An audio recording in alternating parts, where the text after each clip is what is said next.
It would be nice if you could join me. I'll bathe after you're done. Good thing the blood didn't get into your eyes.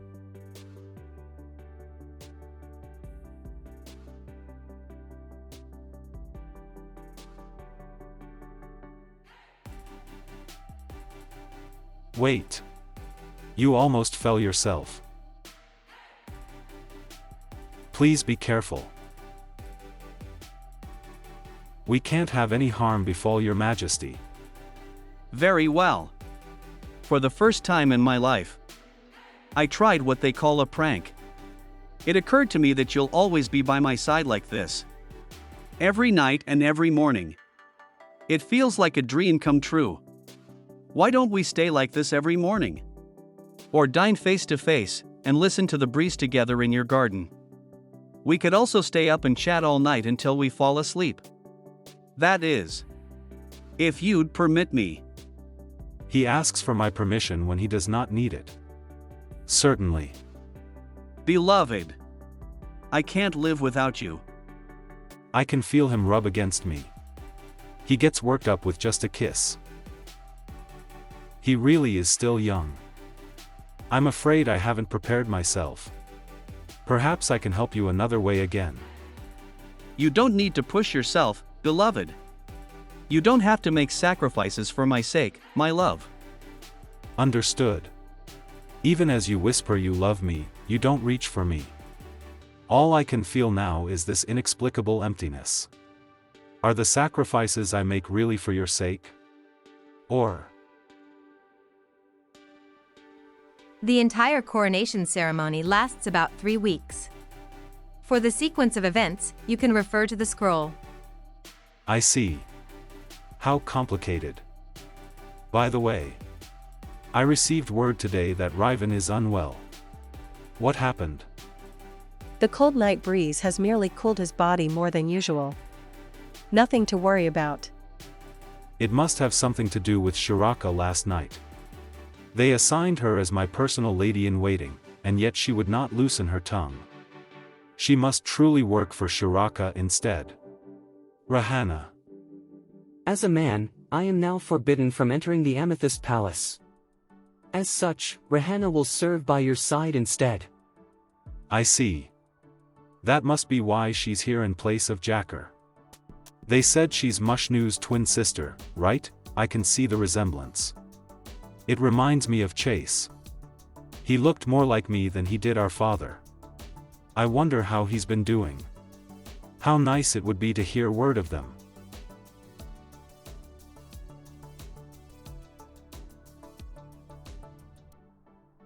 Take it away. Shall I burn it? No. No need to provoke his nostalgia. Or stir any desire to return to Larikal. If it were entirely up to me, I would have it destroyed. But that would only upset him. Hide it in my study. Out of his sight. Understood. You're a fool. What if that envy drives away the precious bride you worked so hard to secure? I sent you away to die. And yet you returned so shamelessly. Did you really think that would be enough to kill me? Not a chance. Those Silatan fools. We showed restraint when they offered their prince for an alliance. And now they dare act against us? I've wiped them out. Salida will soon crumble. As for that Riven, do as you please with him. Still as brutish as ever. Poor Fenrir's. How was Larikal? I gave them a mine and they started wagging their tail. That's His Majesty's cup. You've gone soft. If it were me, Larikal would already be gone. Then he would have nowhere to return to. The way you are. This is exactly why the former Padishah took your woman. What do you mean? What about me? Now then, shall we stop circling around it? Let's talk about our dear Shahbanu's coronation.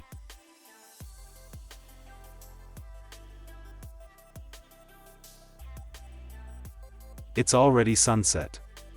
I suppose I should prepare once more for tonight. Though there'll likely be no need for it. You shouldn't run around here. Larry. And who's that? Shahbanu? That must be Lars' child. A prince, then.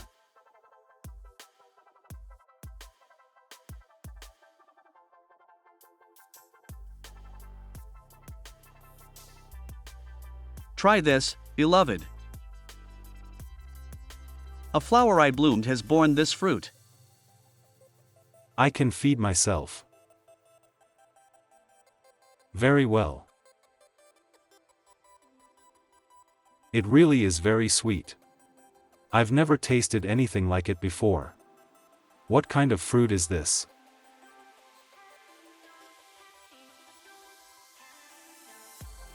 He does such embarrassing things without a second thought.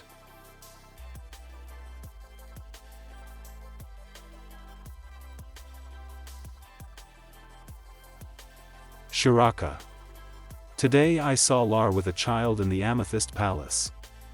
Who is he? You must mean Benadel. Who shall become the next son? Usually, we would pick those chosen by Natum among multiple princes. Just as I did.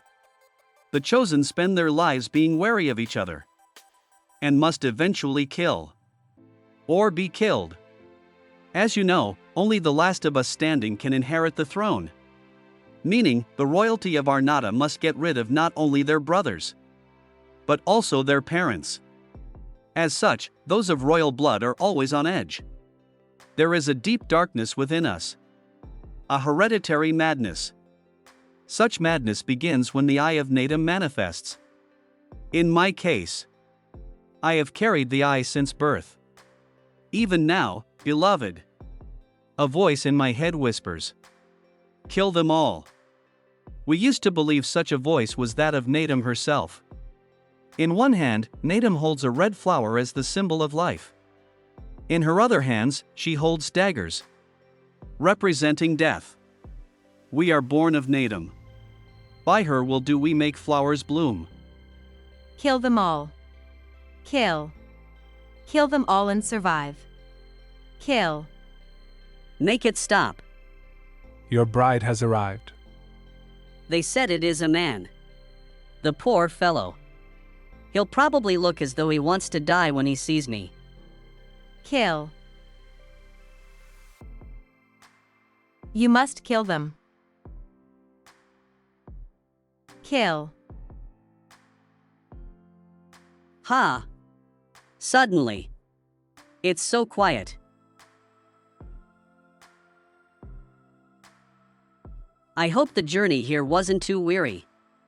Please, take my hand. Lest you trip and fall. What's fascinating is that voice grows fainter whenever I'm with you, beloved. That's when I realized this was no divine oracle. And someone must put an end to this custom. That is why I've spared two of my brothers as an exception. They too suffer from the murderous whispers in their heads. But they can restrain themselves for another purpose. As for me, since I have you, I needed Benadel as the son to succeed me. It doesn't matter even if the eye of Natum doesn't manifest. The probability is low. But those without the eye can eventually manifest it. So long as they are of this cursed royal blood. However, if Benadel never manifests the eye, and no one else in Arnata does either after him, that too must be the will of Natum. As I've said, I've pruned Arnata well. So you needn't worry. You are all I have, beloved.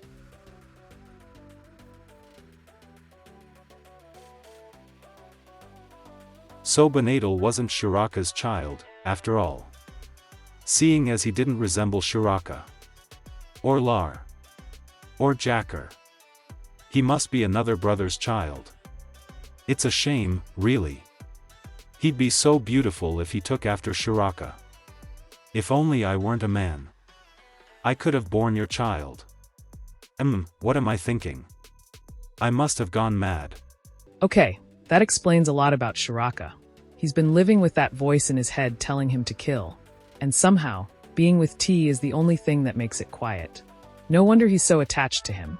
And now we also know the truth about Benadel. He isn't Shuraka's child at all, but another prince's. But T's final thought, bro, you really went from, I wonder whose child he is, to if only I could have Shuraka's baby, in about 2 seconds. And then he immediately starts wondering if he's gone mad. Honestly, T, I think you already know the answer to that one.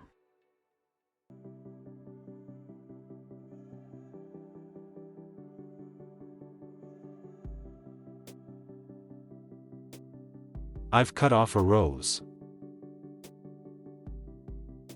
A shame, really.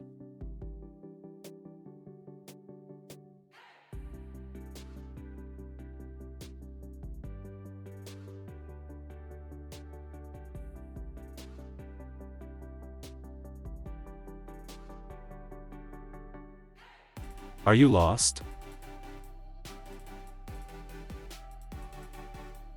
Sure, let's say that.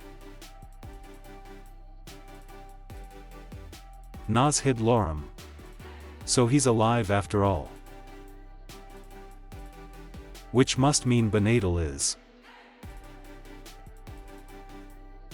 I regretted we could not converse more back then. It's a pleasure to see you again like this. Benadel. Is he your child? Ah, so you've met the boy then? Little brothers must have not explained it thoroughly to you. Then again, I suppose we don't like talking about each other's business.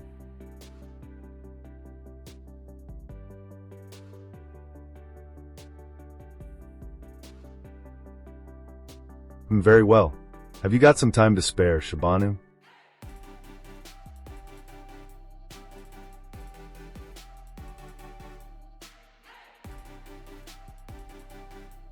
It's quite nice here, isn't it? His Majesty put a lot of thought into this place. Brimming with red roses, feels very passionate, doesn't it? What do red roses have to do with passion? Ah, is floriography not a thing in Larikal? I'm afraid not, no. Roses usually symbolize love. Red roses, in particular, mean passionate love, but they bear an extra special meaning in Arnada. The heart, as in, to offer one's heart to their loved one. How intensely passionate is that, right? The effort of forcing one's life into their loved one's hands, all in hopes of making them stay.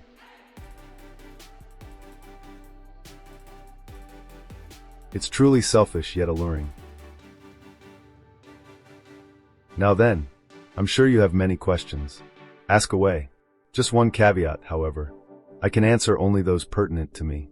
That is the rule my brothers and I abide by. How could Lar have relations with you? Isn't she Shuraka's concubine? Lar was originally my lover, meant to become my wife.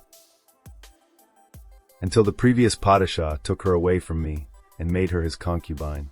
Lar was the previous emperor's concubine? As such, I had to strike him down and become Padishah myself, because I wanted to claim her back. Honestly, I have no interest in the solar throne. Lar is all I want. As such, Shuraka presence was a great obstacle for me. But Shuraka was just a little boy back then. Just a little. What? Boy. Ha ha ha.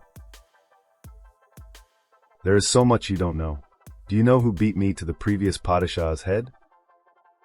It was that little boy, Shuraka. Remaining the sole survivor among brothers isn't enough to claim the throne. Killing the Padishah is no easy task.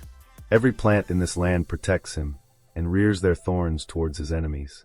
Your hallow flow must outmatch that of the sitting emperor. My father, the previous Padishah, possessed particularly potent hallow flow. You've made a difficult opponent, even for me. But Shuraka took a formidable foe so effortlessly. For the first time in Arnada, a child was born with the eye of Natum, the blazing sun, whose hallow flow is unmatched in this desert land. After the Padishah died, so did the rest of my brothers, eventually. In the end, only Shuraka and I remained for the throne. We each had our goals. Mine was to reclaim Lar, while Shuraka hoped to recreate Arnada to become more conducive for your return. When I recognized that, I suggested an alliance to Shuraka. I proposed he take the throne, since I had no interest in it, and that we spare all concubines who hadn't bore any children. That way Lar could live. Lar may currently be Shuraka's concubine, but she is having an affair with me with Shuraka's permission, of course. But that means the concubines are all in the previous Padishah's harem. As you know, concubines serve as more than just means of providing the emperor with pleasures. They also have important political purposes. But since Shuraka was so insistent on bringing you back, he had no plans to bring in new concubines. As such, he had no qualms about accepting my proposal. Well, I suppose that wasn't the only reason, but... What do you mean? I'm afraid I cannot answer that, as it isn't directly related to me. You can ask Shuraka yourself. Oh my, would you look at the time? Next time we meet will be your coronation, I suppose. Before your investiture, a tournament will be held to appoint the Shahbanu's knight. We call it Atura. Women are normally forbidden from watching Atura, but since you're no woman... Atura? Atura. Countless knights clash to win the honor of becoming the Shahbanu's knight. I have one more question. Wait, hold on. Shuraka killed his own father when he was still just a little boy? And somehow we're supposed to look at him as that innocent little boy T remembers? Yeah, I don't think so. But honestly, the biggest relief for me is finding out that this whole harem situation isn't what we thought it was. Because when we first found out Shuraka had a harem, I was like, excuse me. I was already feeling betrayed for T. But now we find out these women actually belong to the previous Padishah, and Shuraka never even intended to take new concubines. Okay, now I feel better. Shuraka, you are officially forgiven. There's nothing useful here. The Shaiwa isn't as effective anymore. How much longer can I hold out? If I see my beloved when I'm in such a vulnerable state. Like that night. It grows louder each time. It used to goad me to kill, kill, kill. Now the voice commands me to devour my beloved. At this rate. Not again.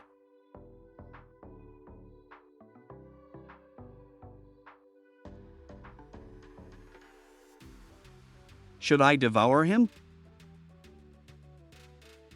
How long will I be able to withstand this hunger?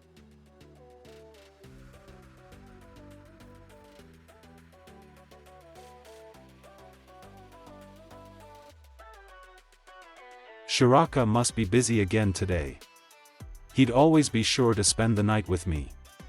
No matter how busy he is. Nowadays, it seems as though he's avoiding me on purpose, not because he is displeased with me. He seemed anxious, like there was a different reason. Beloved. If anything, it was rather adorable. Like a baby pup. I don't know what he's thinking in that little head of his. But I suppose it's for the best. I could use some time on my own anyway. From this hour on, the maids will not enter this room unless I call for them. There are guards outside the door, which this is my only way out. Okay, now we understand why Shuraka has been avoiding T. That voice in his head is getting worse, and this time it's not telling him to kill just anyone. It wants him to devour his beloved. And Shuraka is clearly terrified that one day he might actually lose control. Meanwhile, T is over here thinking Shuraka is simply busy and avoiding him for some mysterious reason. And now he's been left alone in his room with guards outside and no way out. T, I don't think this is the peaceful alone time you think it is. Something tells me Shuraka is trying to protect you from himself.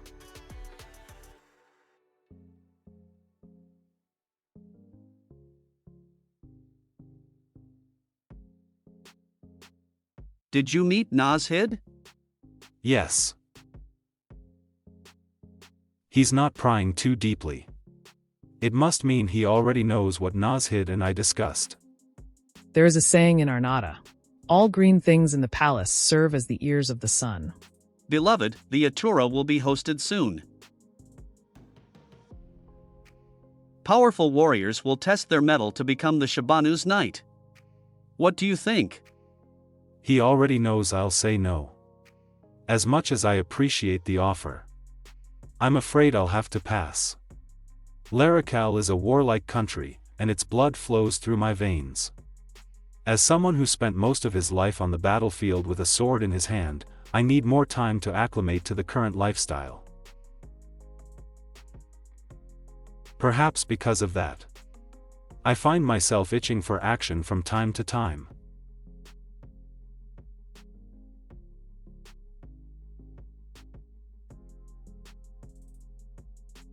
Should I watch the Atura in this state?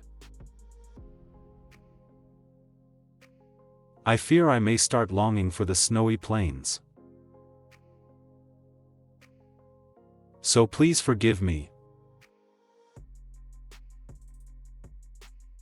But I must refuse.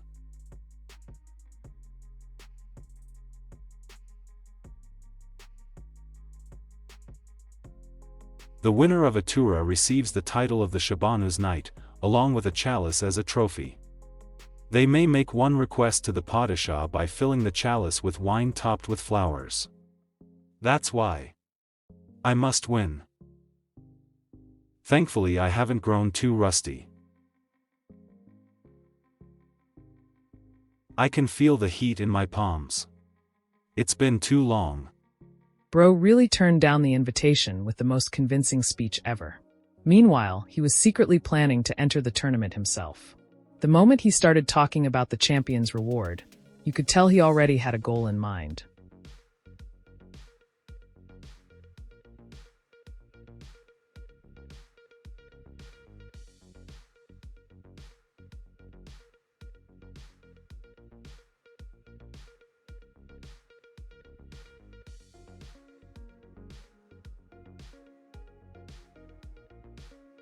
You don't have to look that bored.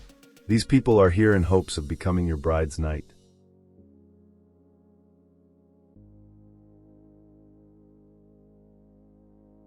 He seems more excited than usual today. That's rather suspicious. Hee hee. Like I said, I brought my own champion this year.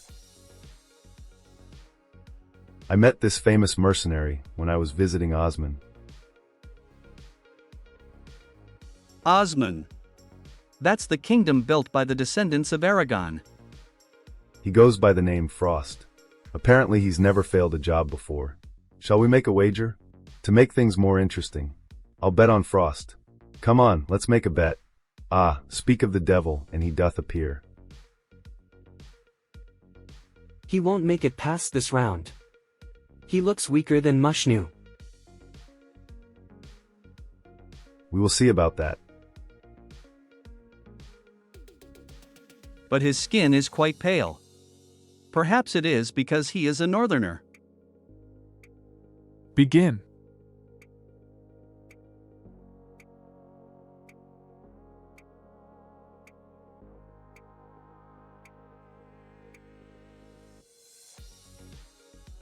What a might! To strike down his opponent in one fell swoop. Who is that masked man? Ha ha ha. What did I tell you? Did you see that? The fight lasted about 3 seconds. The crowd went from doubting him to wondering who he was before they could even sit back down. So he's from Osman? Since Osman is close to Larrakal, I suppose he'd make good company for my beloved. On the other hand, he may only make him long for his homeland even more. Devour your beloved. Defile him. Eat his legs first. So he can't run away. Shuraka is trying his best to think logically, but those voices are absolutely not helping. Bro is having 2 completely different conversations at the same time. We have our winner. Congratulations on your victory, Warrior Frost.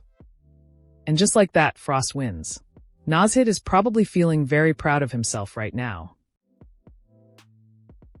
while everyone else is starting to realize this mysterious mercenary might be a much bigger problem than they expected. He won? So quickly. This victory was necessary, for the glory of Larrakal, to prove my worth, and most importantly, to gain clarity over these feelings that continue to confuse me. So this is the Knight's Chalice. You may hold on to the chalice and use it later when you make your request to the sun.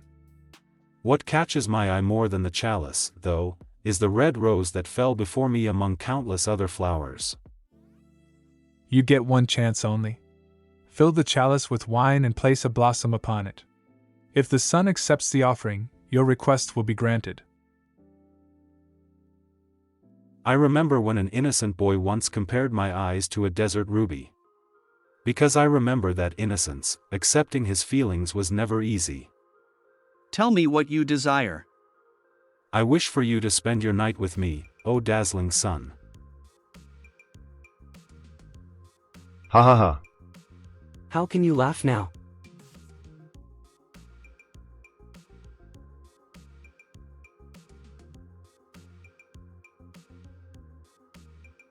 Bro actually said, I wish for you to spend your night with me, O dazzling Sunday. I never saw that one coming. I thought he was going to ask to see his brother, or write them a letter. What did you say?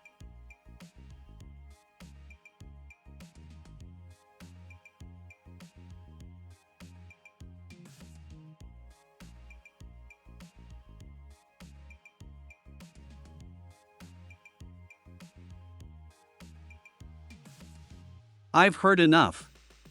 Kill him.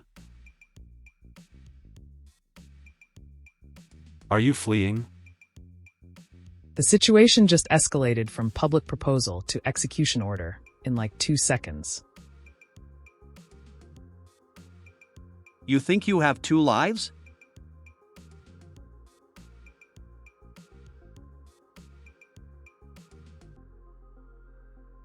I implore you to spend the night with me.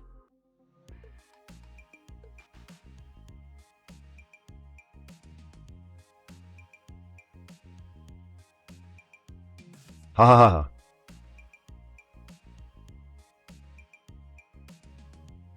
Is that who I think it is? Is that really Shahbanu? What's the Empress doing here? Beloved, what are you doing here?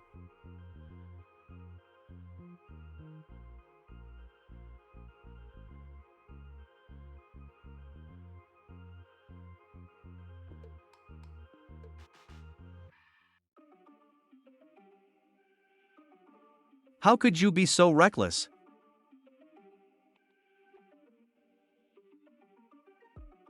To think I ordered them to end your life. As you know, the people of Larikal can be rather daring. So please, accept my request, Your Majesty. The moment the disguise drops emotionally, T doesn't even hesitate. He goes straight for the most dangerous possible request in front of an entire empire. And nobody is ready for it.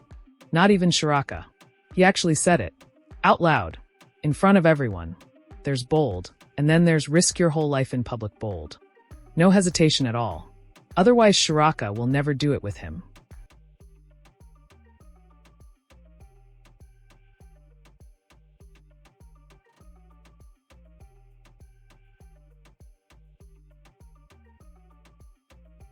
I'm sorry I'm late.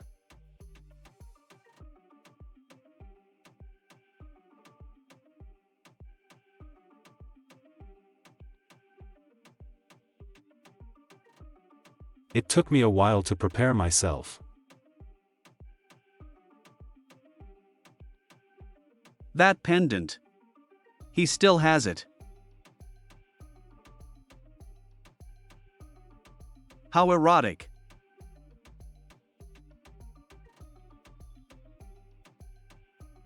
Beloved, this isn't right. You don't have to force yourself like this. I can handle myself just fine.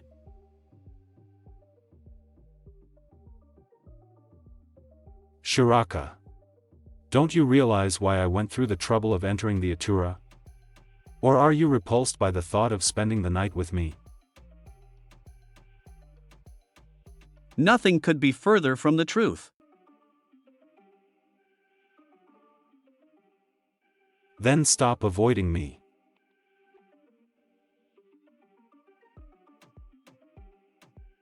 Allow me to fulfill my duty as your consort.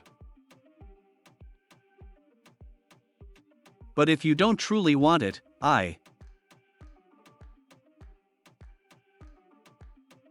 Why wouldn't I? All men and women of Larikal alike are possessed of strong, carnal appetites. With war and the hunt forever keeping death at our door, we of Larikal are lenient in matters of the flesh, and quick to yield to passion. Intercourse is nothing to be ashamed of in Larikal. Desire overrules emotion. We take every opportunity that presents itself. Whether it be in a warm bedchamber or on the cold battlefield. I am such a man of Larikal, but I could not satiate such wanton desires here in full. And yet I dwell in your harem, full of such beautiful women. Are you sure you can leave me, neglected in such a place? Will you be able to forgive me if anything unseemly were to occur?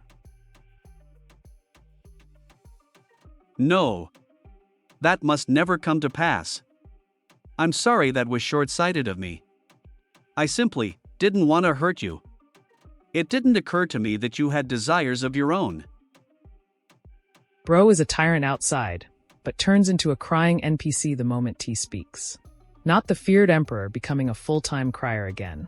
T just says one sentence, and Shuraka's whole empire starts leaking tears. And Bro T smirking while Shuraka is crying again. He enjoys this too much. Shuraka, can we go to bed now?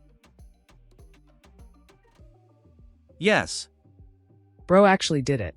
After all that avoiding, hiding, and overthinking, T just went full, if you won't come to me, I'll force the situation. And it worked. Shuraka finally stops running, and the tension that's been building finally breaks. This is the payoff everyone was waiting for. Beloved?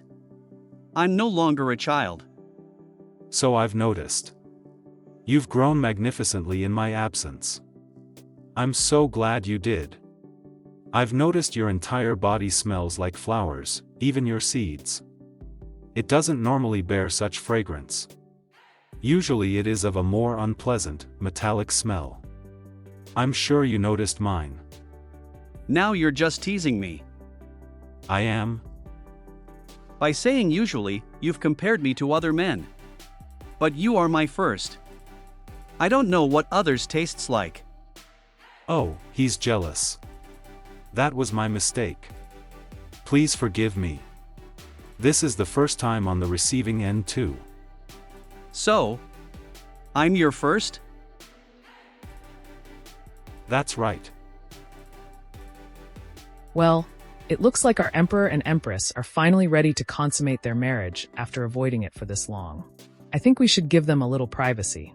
Let's skip ahead and check in on them later. I'm sure you guys are curious about what happened between our rookie Emperor and his pro-Empress. Well, the uncut version is available on my Patreon. Check the link in the description. So good that having waited this long almost feels like a betrayal to myself. The moment he entered me, a complex mix of emotions flooded my mind. Accomplishment, for ensuring a glorious future for my snowy homeland. Relief, as I've saved my sovereign, a scarlet hue returning to his cursed golden blood. The ecstasy, that fills me along with his warm seed. Why would I think that? I get it now. When I felt that ecstasy, I finally realized. The feelings and questions that confused me all came from you. And that is why I can no longer view you as a little boy. His blood is still golden even after releasing his seed so much. It seems like tonight won't be enough to cure him.